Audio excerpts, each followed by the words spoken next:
it's my turn to address you and Commission Counsel with respect to my final oral submissions.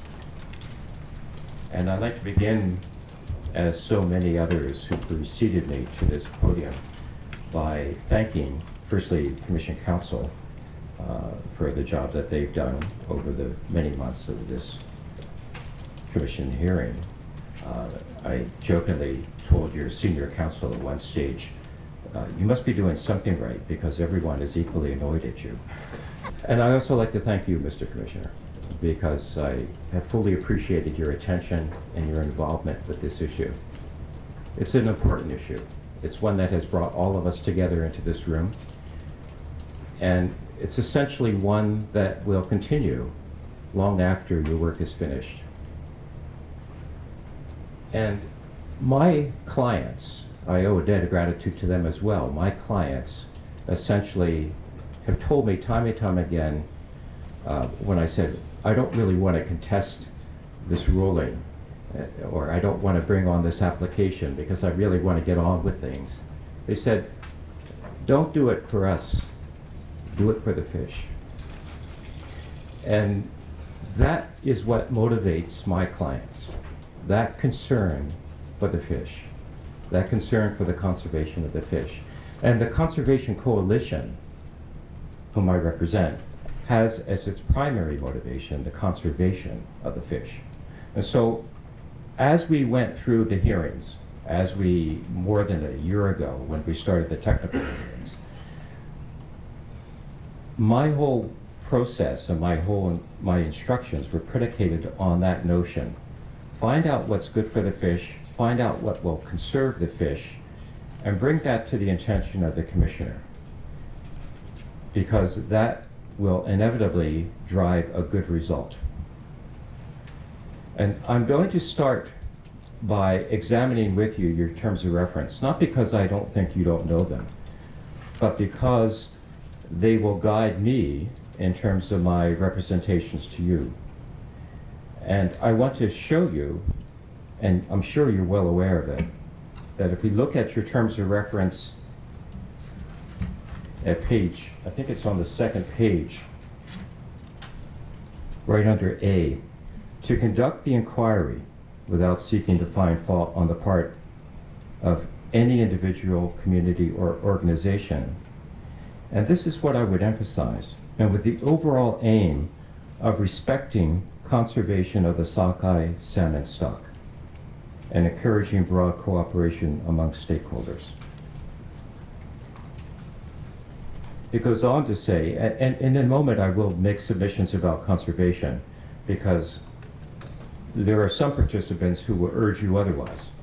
Will say that conservation, there's no legal foundation for conservation and that should give way to sustainability or some other concept. And I will get there in due course with you. It goes on to say that you are empowered to consider the policies and practices of the Department of Fisheries and Oceans, including the department's scientific advice, its fisheries policies and its programs, its risk management strategies, its allocation of departmental resources. And most of my submission will be, and I don't think it will come as any surprise to you or anyone else in this room, around the wild salmon policy. Because my clients, and certainly I have come to believe, that if there's any way to forge ahead in terms of addressing the issues of concern to Fraser River sockeye salmon, it's embodied in that policy. And I will spend some time with you in terms of the recommendations that we advance in the policy. I will also refer you to a recently marked exhibit, which at long last is a draft review of how DFO, it's a report card of how DFO is doing with respect to the wild salmon policy.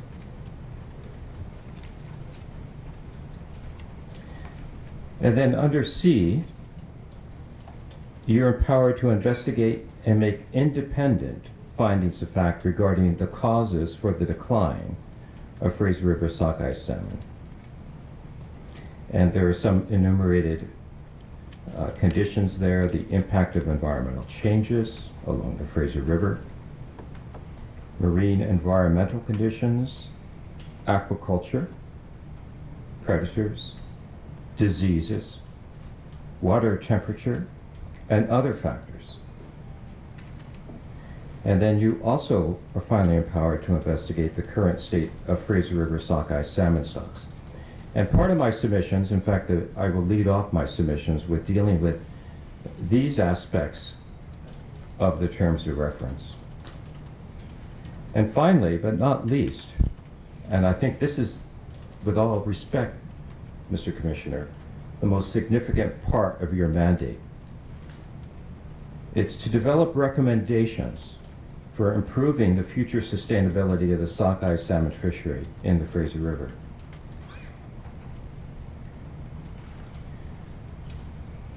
So I want to go back with respect to the causes for declines. Now, when we commenced the technical hearings a little more than a year ago, I think that there were a number of questions in everyone's mind. What happened? What has caused this decline in the Fraser River sockeye? For a period of a number of years, commercial fishermen were not allowed to go out with their boats and catch fish. And even First Nations peoples, whose sustenance was heavily dependent upon fish, were not allowed to fish. And so that question became a bit of a conundrum when in 2010 the fish returned in such large numbers. And so the question then became, well, why the decline for so many years, and then in 2010, why the sudden upshoot in numbers? And I don't know if you were able to see the Adams River run, but the river was basically red with fish. It was an incredible phenomenon. Later, the question started to be reframed around, after we started to hear scientists after scientists come before you and say, well, I've studied this phenomenon, I've studied harmful algal blooms, and I can see some connection there. Or I've studied contaminants, and I can see some connection there. Or I've looked at the numbers of salmon all the way up the coast, from Washington all the way up to Alaska, as Dr. Peterman did, and I can see some similarities developing. Or as the Pisces people came and gave evidence, Dr. Skip McKinnell said, I think there's something going on in the ocean, that great big blue box where the salmon disappear. I think there's something happening there. And at the end of the day, all of these scientists can try to put their finger on something, and it's elusive. It's very elusive. And so when we finally heard from Mr. Marmurick at the end of the day, who was pulling together the work of all the scientists that have been worked so hard and diligently in providing you with advice, and when Mr. Marmurick said, well, it's cumulative effects. It's not just harmful algal blooms, or it's not just diseases, or it's not just aquaculture, it's not just the surface sea temperature. It's a lot of those things acting together synergistically, sometimes in an additive capacity, and that is what is causing the decline. That makes moving forward much more difficult. It would have been much more easy for us to have found something and said, aha, we've discovered it.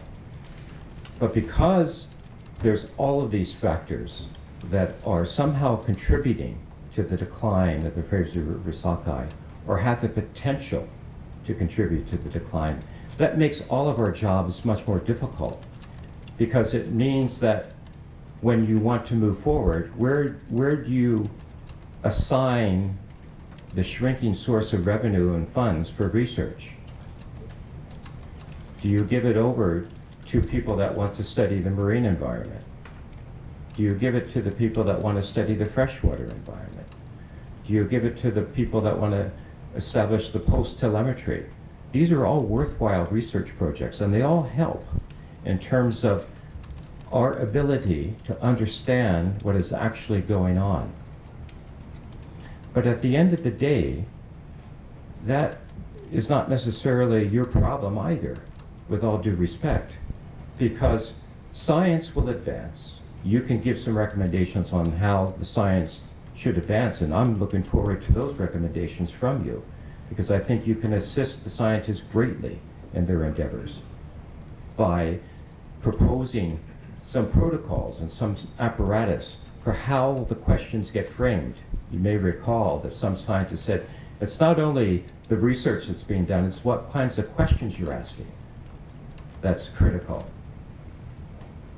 And so moving forward in this, I think that it's really important that we focus, that we can virtually not rule out anything. That's a predicament, but at the same time, that allows us to then set up an apparatus to move forward in terms of trying to check off our list of things that could potentially be affecting the Fraser River sockeye. And that's the real benefit to this commission, because the work that you've already accomplished, and it's been significant in my respectful submission, by assembling a group of scientists who not only came and gave evidence, but also produced worthwhile projects and reports, is a compendium of knowledge that can allow us to move forward, pull upon that knowledge, work with that knowledge. And I think that we'll get to someplace together in this process. The questions also were raised with respect to the Fraser River stocks. And as we started to go through the evidence, we started to hear more and more about the wild salmon policy. And I was gratified to see that the wild salmon policy was marked as Exhibit 8 in these proceedings, one of the earlier documents. And my clients had always said to me, the wild salmon policy is critical. If you don't understand anything else about what's going on at DFO and the policies, at least read that over. And so I endeavored to read it over several times. And I have to acknowledge that DFO got it right. That despite the fact that my clients, many of them were members of the Marine Conservation Caucus, lobbied hard for greater inclusion of conservation within the confines of the wild salmon policy, I would have to stand here before you and say that DFO hit a home run when they put that into place, because it contains the blueprint for moving forward. And not only is it a viable blueprint for moving forward, but it was also a process that was bought into by many, many groups.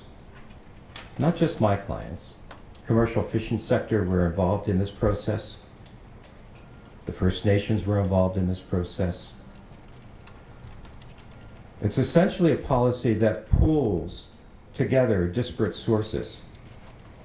And it's a policy that very much is transformational.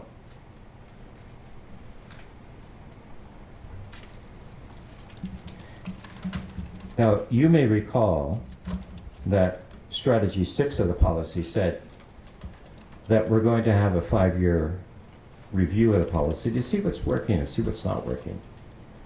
And if I have one significant criticism of the wild salmon policy, it is the glacial pace at which it is being rolled out.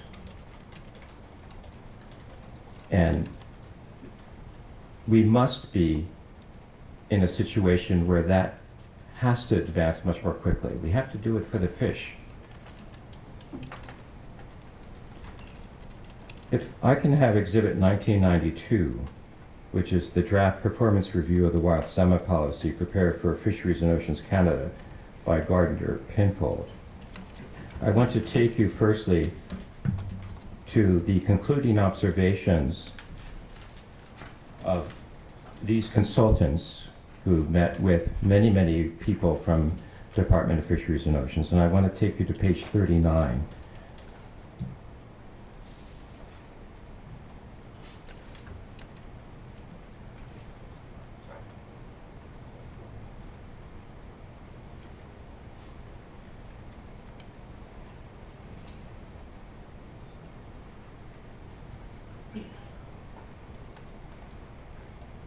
There's a heading there, concluding observations. And I just want to read this into the record because it's essentially confirms a lot of what we have been submitting to you throughout the course of these many days of testimony.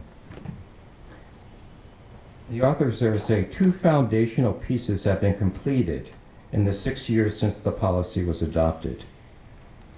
Delineating CUs, conservation units for BC and the Yukon, and identifying freshwater habitat indicators, metrics, and benchmarks.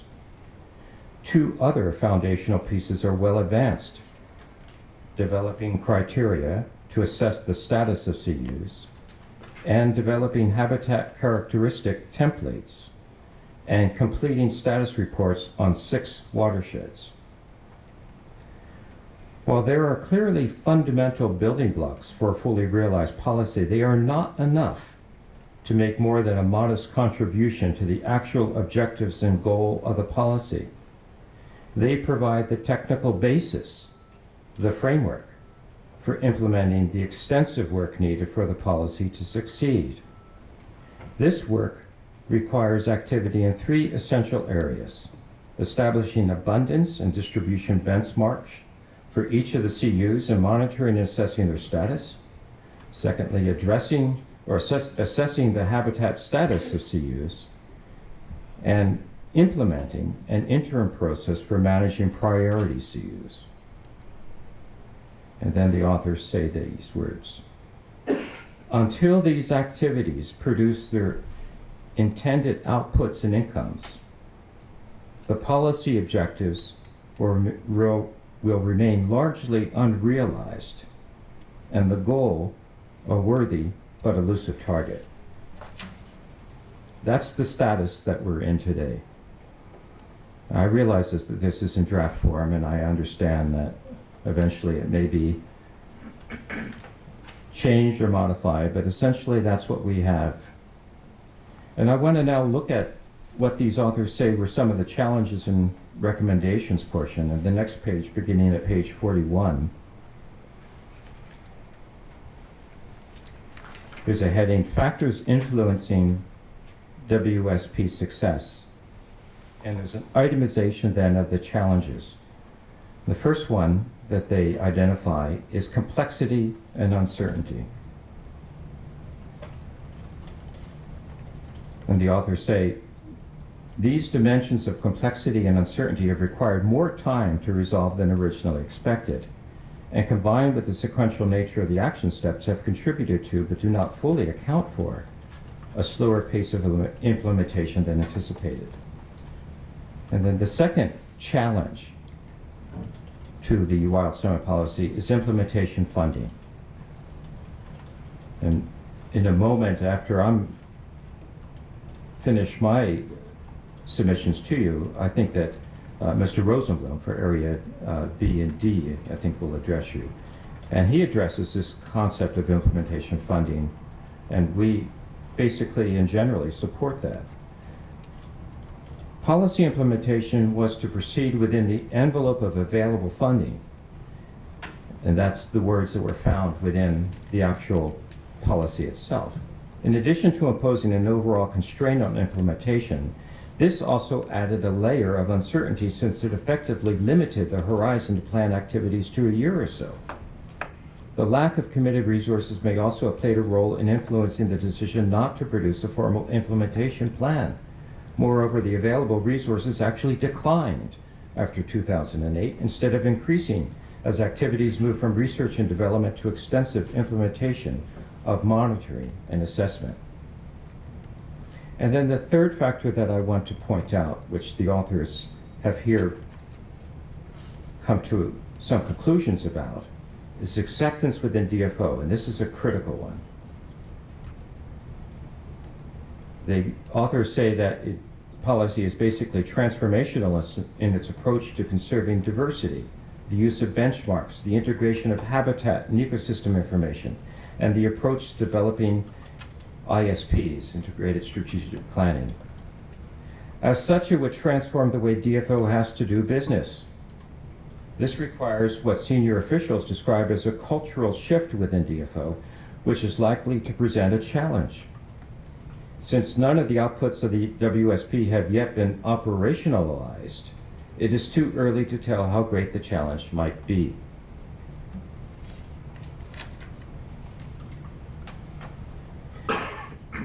Now, the authors then turn at page 42 to barriers. And the first barrier that they identify is a significant one. They call it jurisdiction and capacity. And this is the problem that we have, is that DFO says, well, we can control what happens to the fish, but we don't have jurisdiction over land and the streams and the habitat. And the authors here rightly point out that the province of British Columbia has jurisdiction over land and water use. DFO expressed the concern that this limits the department's ability to address habitat issues other than in a reactive way in response to potential harm under sections 35 and 36 of the Fisheries Act. The policy calls for stronger partnerships and, among others, between the federal and provincial governments regarding salmon habitat conservation and restoration. I'm just going to pause there, because although there was collaboration in this room on many aspects,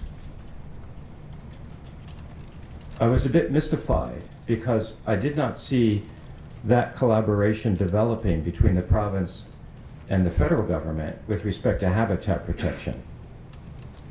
It may have been there with respect to the United Front that they presented with regard to aquaculture, but more critically, it was not there with respect to habitat.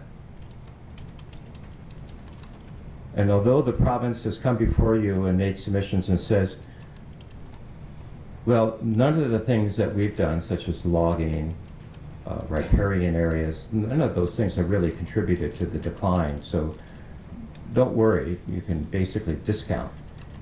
That's not good enough. It's not good enough for the Canadians, and it's not good enough for the fish. They have to be there with respect to the habitat protection. There has to be greater collaboration between the province and the federal government so that working together they can achieve what independently they cannot. The other barrier that they identify is fear and strategic behavior. Fear of outcomes.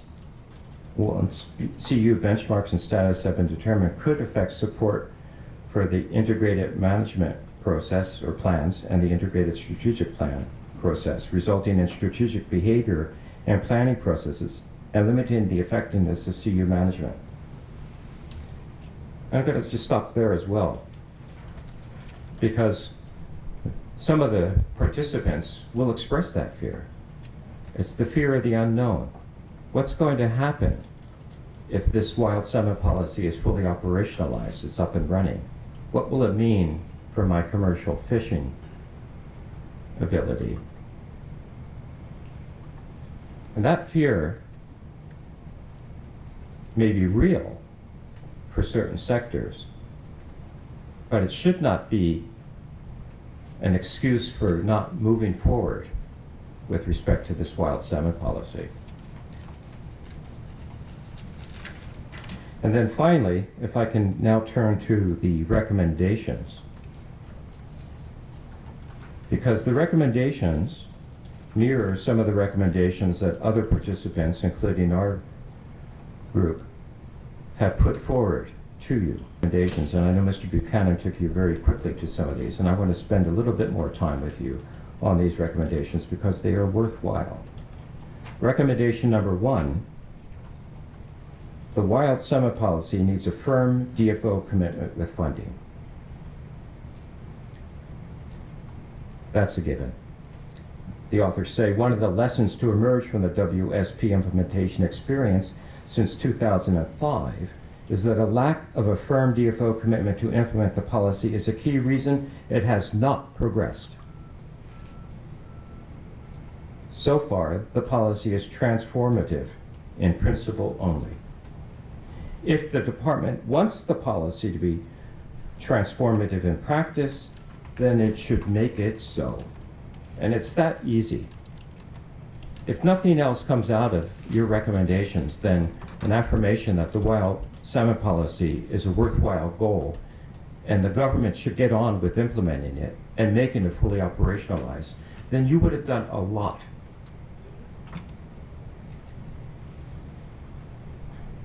Recommendation number 2, which we also fully support. Identify priority action steps and target resources strategically. You'll hear, and you've already heard from Canada, and they've said, it's complicated, it's costly, we can't afford it. We're in an era where we have to cut back.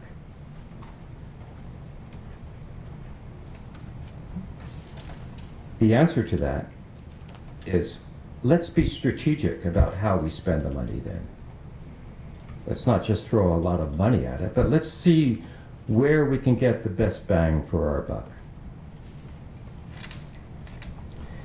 Recommendation number 3, and this is one that we wholeheartedly endorse. It's on page 46. Develop a formal implementation plan. Part of the reason, and you may recall that I asked this question of many panels and many people, both from DFO and I was naive enough to even ask it of scientists on occasion. What's it look like? What does an implemented wild salmon policy look like? And I don't think that in all the times that I asked that question, I got a fully satisfactory answer. Well, if you sit down with the wild salmon policy and you map out what it's going to look like, then at least you'll have a worthwhile goal that you can all then proceed for. But DFO has not done that, and they ought to be doing that. Recommendation 4, and this mirrors the one we called it a champion. They say, make a senior manager accountable for implementation. And they say this recommendation is aimed at strengthening the accountability framework. At present, responsibility for WSP implementation is spread across branches, with each director accountable for a set of specified activities to be carried out by staff within that branch. Staff are accountable to directors through performance agreements. Directors are accountable to the RDG, and the RDG to the deputy minister through accountability accords. So ultimately, accountability rolls up to the RDG, but the RDG's role is to provide strategic guidance rather than operational management. You may recall that when the negotiations and process leading up to the actual writing of the wild salmon policy drew to a standstill, DFO did something really smart. They brought somebody in who could take over, take charge, and not off the side of his desk, but actually full-time working on bringing that wild salmon policy into fruition, to get it passed, to get it signed off by the minister. They brought in Mr. Shamoot, and he did that. If they had not done it, we would probably be here talking about when are we ever going to see the wild salmon policy that's still in draft form. And so this idea of a champion, somebody who's going to espouse the wild salmon policy and take it on, is a critical one. Recommendation 5, adopt a strategic approach to consultations. You may recall evidence about meeting fatigue. I think it was Mr. Morley says, there's so many meetings going on. We're just fatigued. We can't attend anymore. You know, there's meeting after meeting after meeting, consultation after consultation. And DFO proudly says, well, we have 500 days of meetings with various groups and stakeholders. That proves our commitment. Well, meet strategically. Don't meet for the sake of having a meeting, but meet strategically so you can advance the policy. And finally, the authors here say, finalize and adopt approaches for key operational matters. And there they talk about planning scale for the CUs. And this is the critical part, Mr. Commissioner. Once the CUs are incorporated, you don't have to wait until the wild salmon policy has been fully operationalized. You can start to incorporate planning of the fishery once the CUs are known, once the limit benchmarks, once the lower benchmarks and the upper benchmarks, the limit reference points or target reference points as they're called, and other nomenclature are known, managers can start to address the fishery with those known entities. They will know which conservation units are going to be in the red zone. They will know that in the way that the fishery is conducted, that it may not be possible to actually have commercial harvesting because it will impact those CUs that are in the red zone. One of the biggest conundrums that I've had throughout the course of my appearances here, and a question that I've often posed, is you have these run timing groups, you have aggradations, and so you're fishing in all of the aggradations of CUs, and a fish doesn't carry a flag saying, I'm a Cultus Lake sockeye and I'm endangered, so don't catch me. It gets caught. It gets caught with the other commercial fish in a commercial fishery. And so you need to segregate out the run timing groups to protect the conservation units. And there are solutions to that. You've heard some of those solutions. Moving towards a more terminal fishery, moving upriver with the fishery to allow for segregation of some of those conservation units which are endangered, which are threatened, which are in the red zone. And you will recall that Dr. Sue Grant for DFO has been working very hard and diligently in trying to estimate benchmarks for conservation units. And the paper that she presented back when we first saw it, I think it was in December or January of last year, I can't recall the exact date, but it's gone through sequential iterations. But the message is still the same. There are conservation units of Fraser River sockeye that we know of. She's identified something in the neighborhood of 26 of them. Some of them are in trouble. Some of them, a large number of them, are in the red zone. The early Stewart run, the Takla Trombleur Lake runs, they're in trouble. They're in the red zone. Not only are they in the red zone now, but the abundance metrics, the long-term forecast for those conservation units are also in the red zone. What does that mean? Well, it means that if we don't do anything, that if we continue to allow fishing of the early Stewart runs, that there may not be any more fish. That's what the scientists are telling you. I want to go back to the written submissions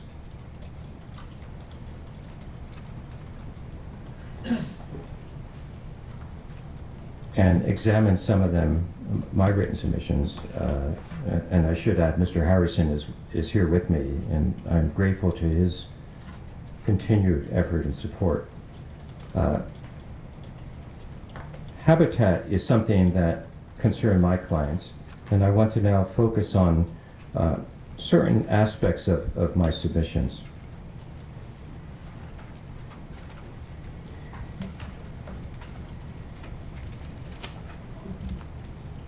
And I want to do that primarily because I don't think that they've yet been addressed by many of the parties. And habitat is a critical concept. Beginning at page 20 of the final submissions of the Conservation Coalition, we deal with habitat and habitat loss.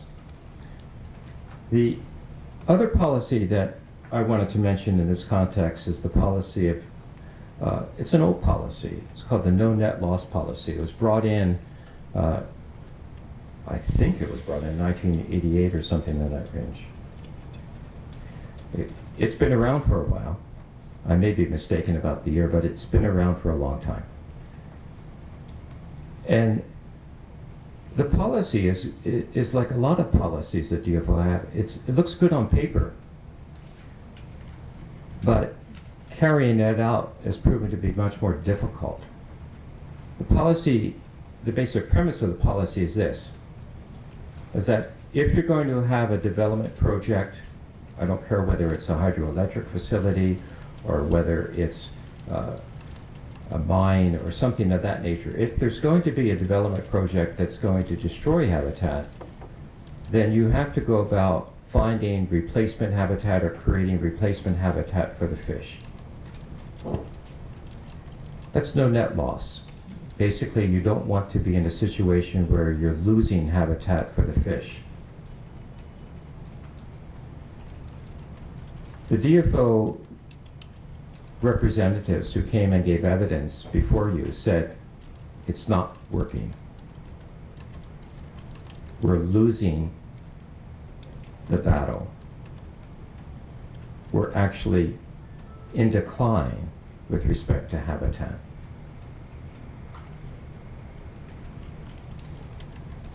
Part of the problem with this whole policy is that no one really knows, no one knew at the time, how much habitat there was to begin with. Now, I'm not a scientist, but I like to think that I'm a bit of a person that likes logic. But it would seem to me that if you have a policy that says that you're not going to allow loss of habitat, you better know what you're starting off with.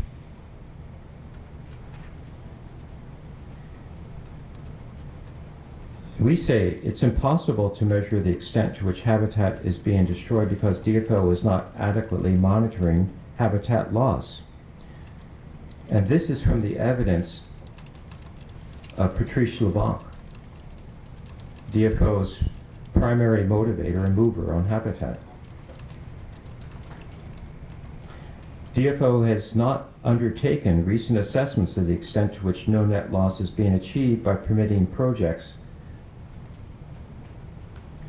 And despite acknowledging that reduced oversight of projects impacting habitat is not sustainable and that enhanced monitoring is required, we learn that in 2004, DFO brought into place something called the Environmental Protection Modernization Program, EPMP.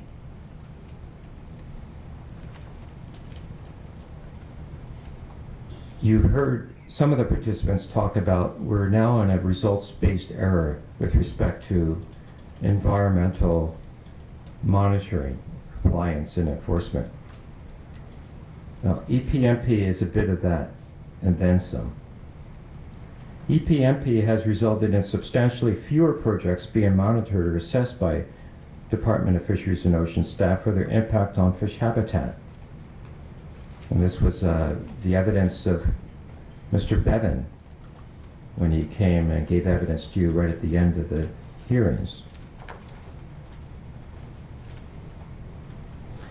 And we say that there's a disconnect between this program, the EPMP, and the goals and objectives of the no net loss policy and the wild salmon policy.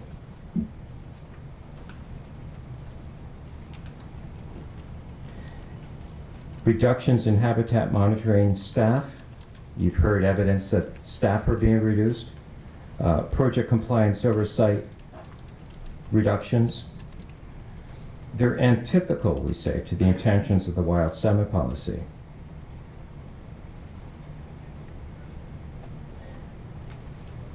And we also say that DFO has got it wrong by saying, well, we'll look at large projects. The smaller projects we'll pay less attention to because we don't have the time or the money or the inclination to do so. We say that's just flawed. Because smaller projects, such as even the installation of a culvert, could potentially cause serious harm to fish habitat.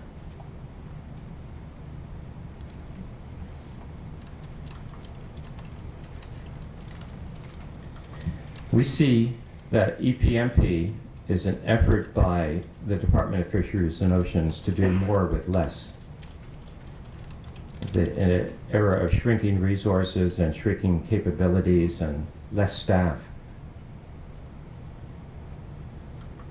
they initiate policies and programs such as the EPMP and say, Well, this will allow us to still do our work and carry forward.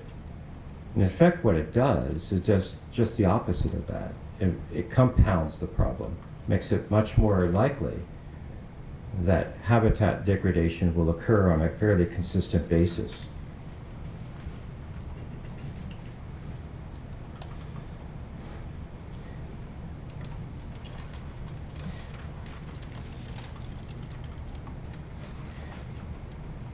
Similarly, we had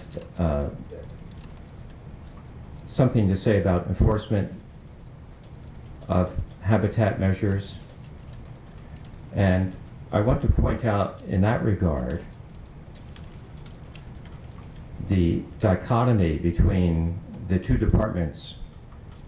Department of Fisheries and Oceans, which basically handles Section 35, and Environment Canada, which is basically handling Section 36. Now, I acknowledge that Canada, through DFO, has ultimate responsibility over Section 36 of the Fisheries Act. That's the deposition of deleterious substance in a stream. But you've heard evidence that the way that's being conducted in the field is to take it out of the confines of DFO and put it into another department altogether, to Environment Canada. And therein lies a problem. Would that we lived in a perfect world where bureaucrats and departments talk to one another with the degree of frequency that they can coordinate their efforts. But we don't live in that kind of a world. And so we have a situation where Environment Canada basically does or does not do, more often than not, its thing, and DFO is left on the outside. We say that the time has come to bring Section 36 back into the fold of the Department of Fisheries and Oceans.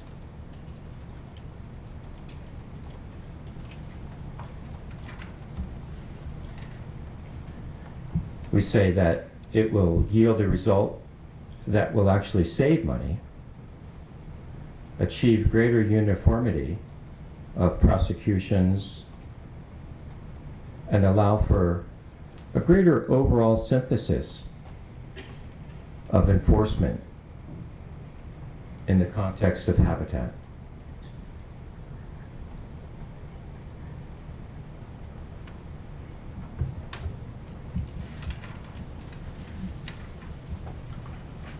I want to move on in the written submissions to another concept, and that's urbanization. And that begins at page 25 of the written material. Evidence is clear that the two of the most pressing threats to riparian habitat, and you've heard evidence, Mr. Commissioner, about the importance of riparian zones to fish. You've heard it in the context of logging operations, for example, that in the bad old days, commercial harvesting of timber would proceed right down to the watercourse.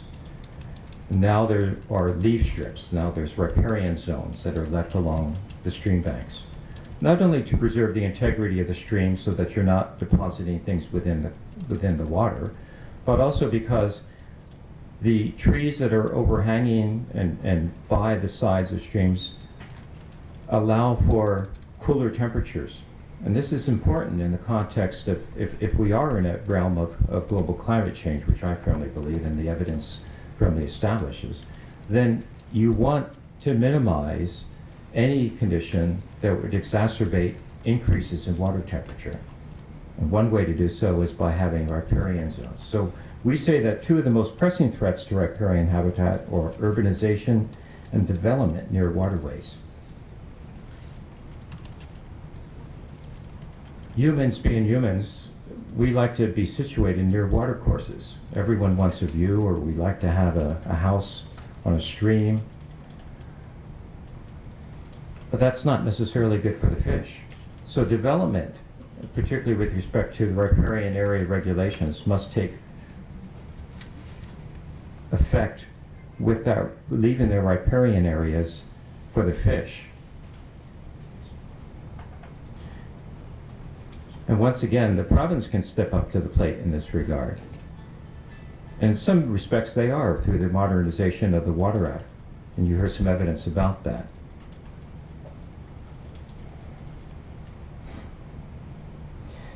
At paragraph 92, we make the point that there's an inherent conflict of interest between bodies implementing the riparian areas regulation, the RAR, and local governments concerned with economic development, and DFO or Environment Canada, who should be focused primarily upon conservation.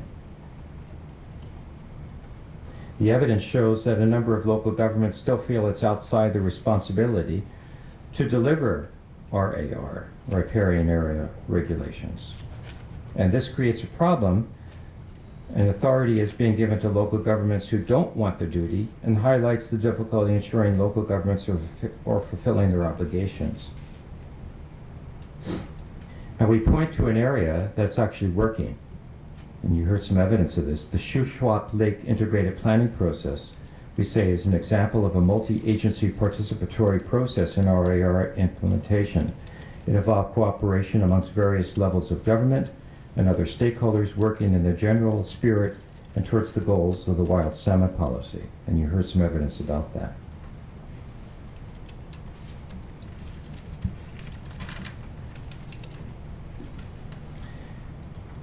The next area that I want to discuss with you is the area of contaminants.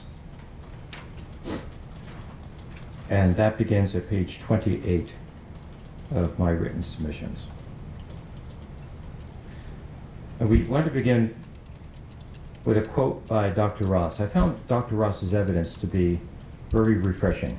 He's a scientist within Canada, and he, perhaps more than well, I shouldn't say that. I think that he embodies the spirit of true science and true civil service.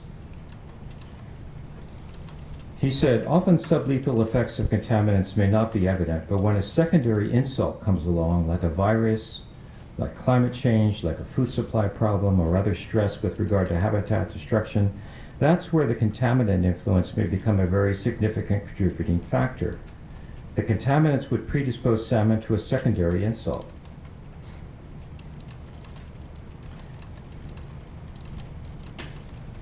And I harken back to my earlier submission to you where I said it's not just one factor that is happening to the fish, but our problem is compounded because there's several multi-factors that are operating. And so that's what Dr. Ross is saying.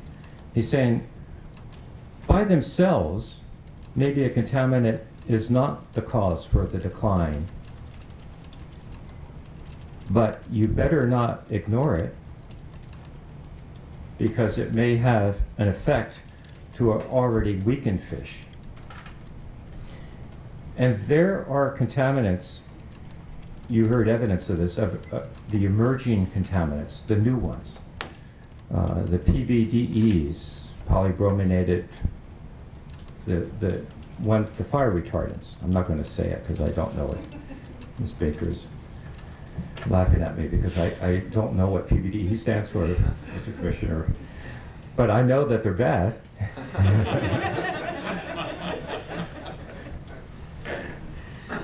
And I also know that endocrine disruptors are new agents that are being found. And wouldn't it be something, and you know, I can hypothesize with the best of scientists because I have an active imagination, but wouldn't it be something that the pre-spawn mortality that we're seeing, you know, where the fish actually gets to the spawning grounds but dies before it could actually spawn,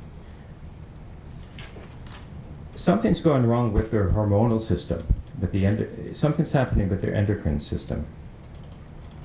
Can we rule out endocrine disruptors in that scheme? I don't think so.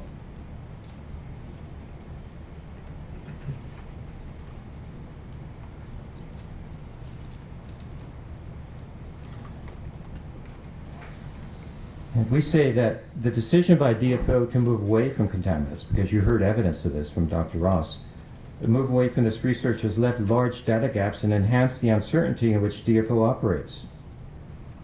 As a result of its abandonment, DFO is no longer monitoring contaminants such as wastewater, and it is failing to research the connection between ecosystem health and contaminants.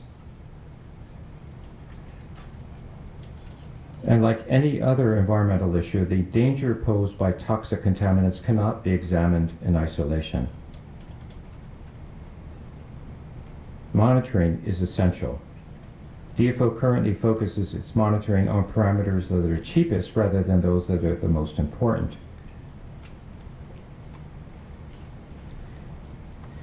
And finally, guidelines respecting contaminants are always determined by examining a single chemical instead of the toxic soup of the real world. And you heard evidence from Dr. Ross and Dr. Van Agelen on this back in June.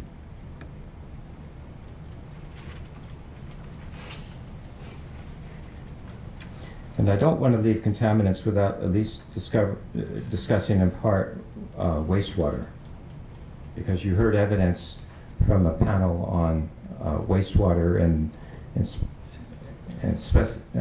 specifically on what is being dumped into the Gulf of Georgia by Iona, the Iona wastewater treatment plant. And you heard evidence that they are consistently failing a significant test, the biological oxygen demand test, the LD50 as it's called, so that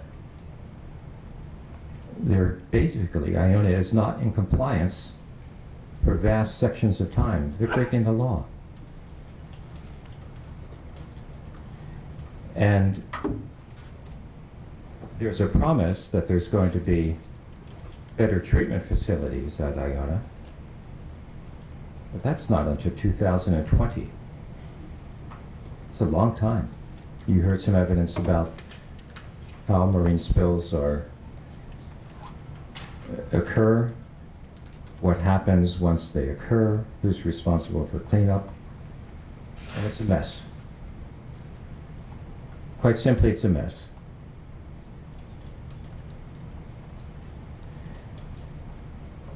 A complex jurisdictional matrix results in potential delays in response time due to confusion over who is the lead responder and jurisdictional squabbling.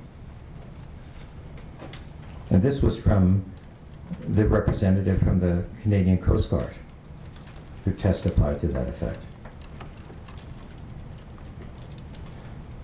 So we say that calls into question the current capacity of the various agencies to respond to marine spills. And there's a notable lack of coordination between agencies who are responsible for marine spills.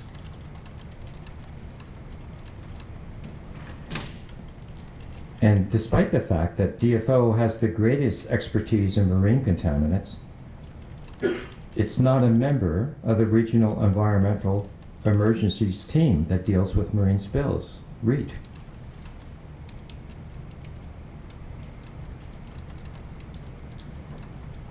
That simply defies belief.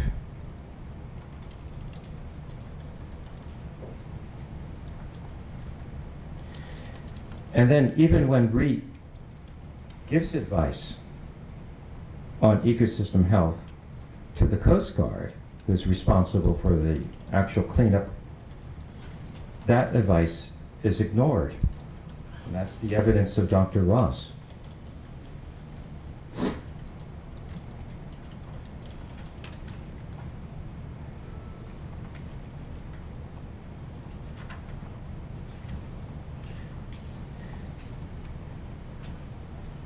I want to turn now to, and I'm covering a lot of smaller topics because my fear is that they'll get lost in the shuffle.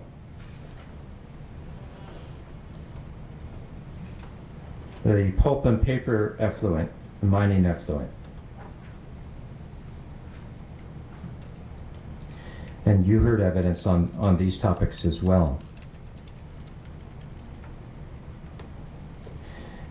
We say in paragraph 119 of our written submissions that under current effluent monitoring standards, there are serious deficiencies that can harm fish habitat or ultimately create net habitat loss.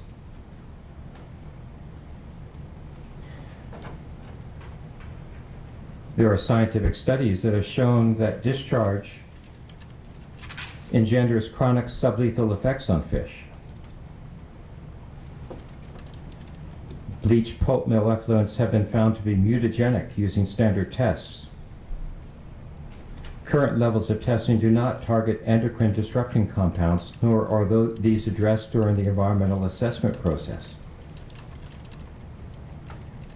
And as the status quo is considered unacceptable, Environment Canada should consider changes to sublethal toxicity testing within their programs.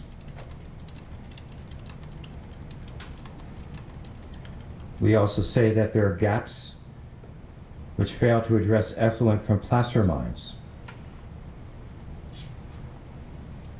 And we say now more than ever, with development encroaching on fish habitat, with greater numbers of mines and mills in operation, and there are significant new mine projects planned for the Fraser Basin.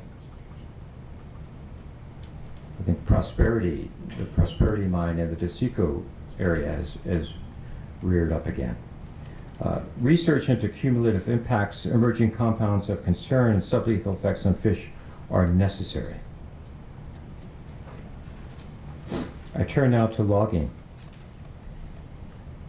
Yes, there's been some significant changes to the way that logging has been conducted in this province. And so if we had been conducting this inquiry before some of the changes to the forestry legislation were brought into place by the province, I think that the inquiry would have been much more focused upon this, upon fish and forestry interactions.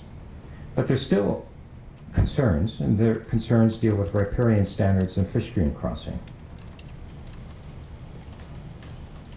And we know now that we have a significant problem with mountain pine beetle.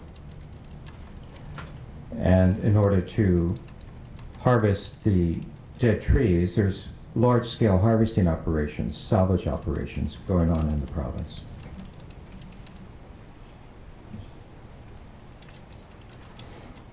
And we make some recommendations and draw some information to your attention.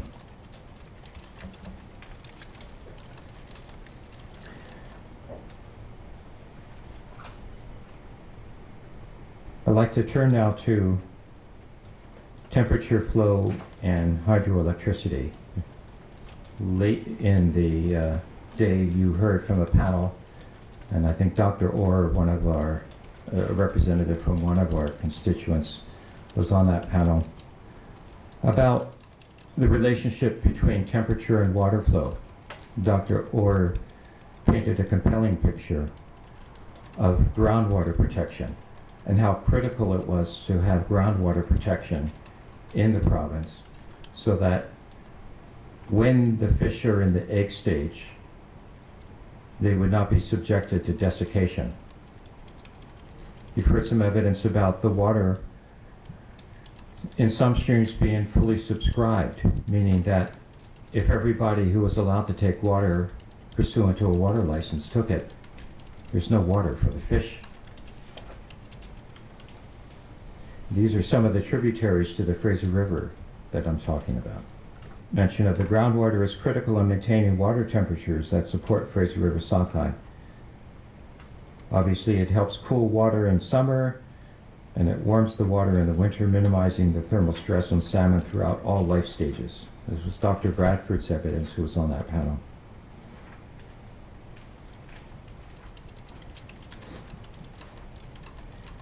The Auditor General for British Columbia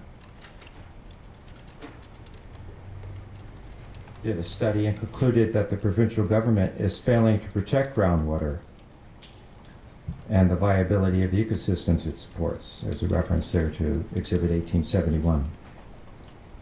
I want to come back now to the issue of commercial harvesting. And where I'm going in my last time frame with you is I want to talk to you about commercial fishing harvesting, the commercial sector. I want to have a discussion with you about Aboriginal fishing. I want to have a discussion with you about aquaculture, and then I want to conclude my remarks.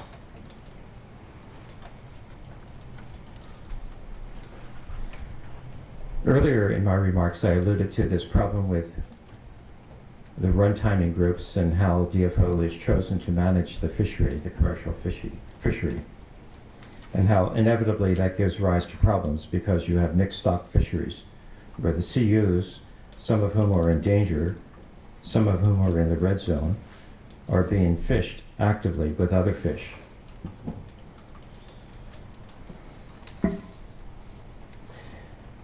Now, the commercial fishing groups, in their reply,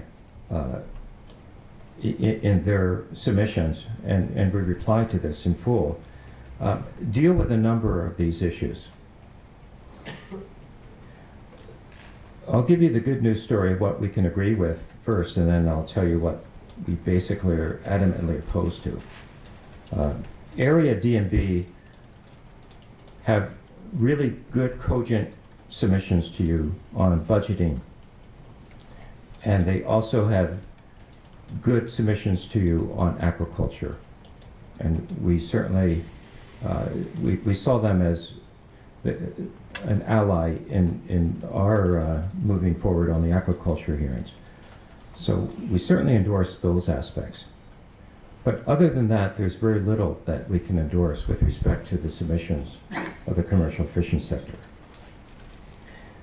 And I think most disturbing in the context of the submissions were the submissions of Area G.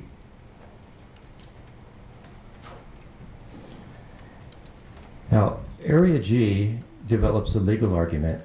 They say conservation, there's no legal mandate for conservation. And we take that on. We say that they are just plain wrong, that it's an ill-conceived argument. I'm not going to spend a lot of time with it, but I'm going to commend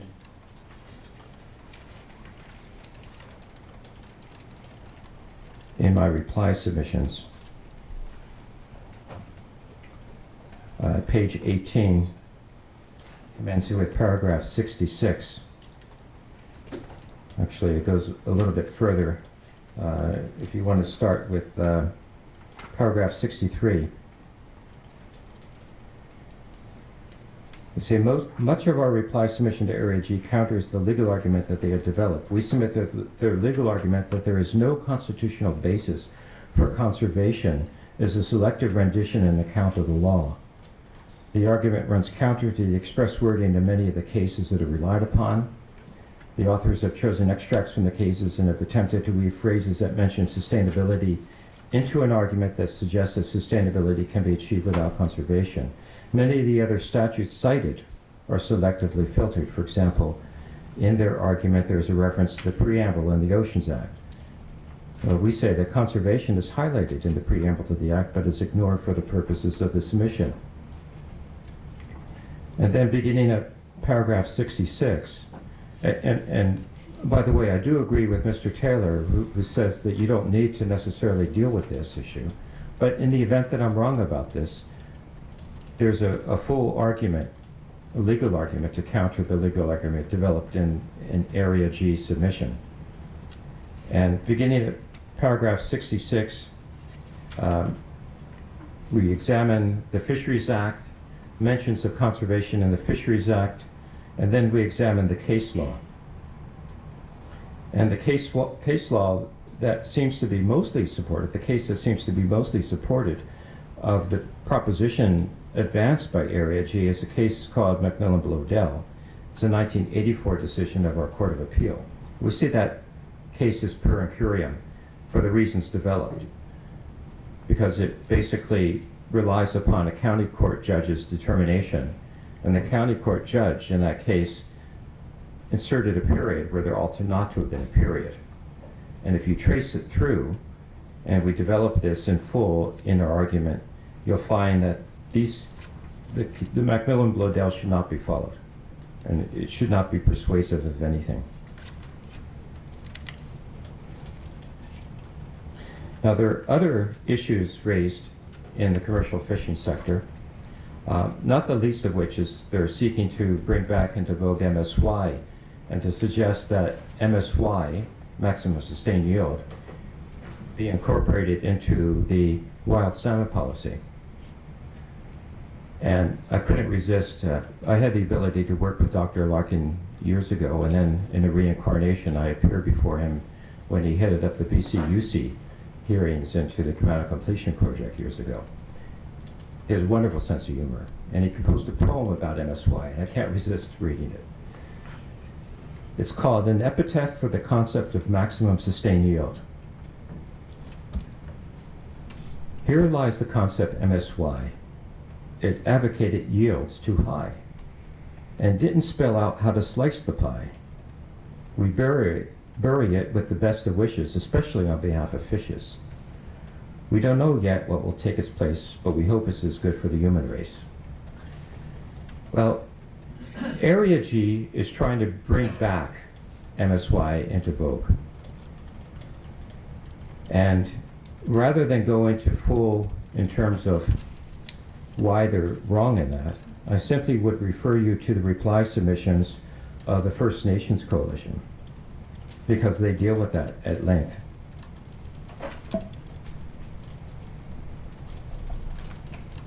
And I think if you looked at, for example, pages 21 to 26 of the reply submissions from the First Nations Coalition, you'll find the reply, and we adopt that argument and their position entirely.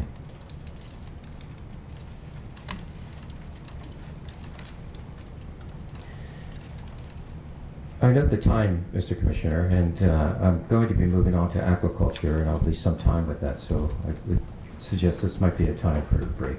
Thank you, Mr. The hearing will recess for 15 minutes.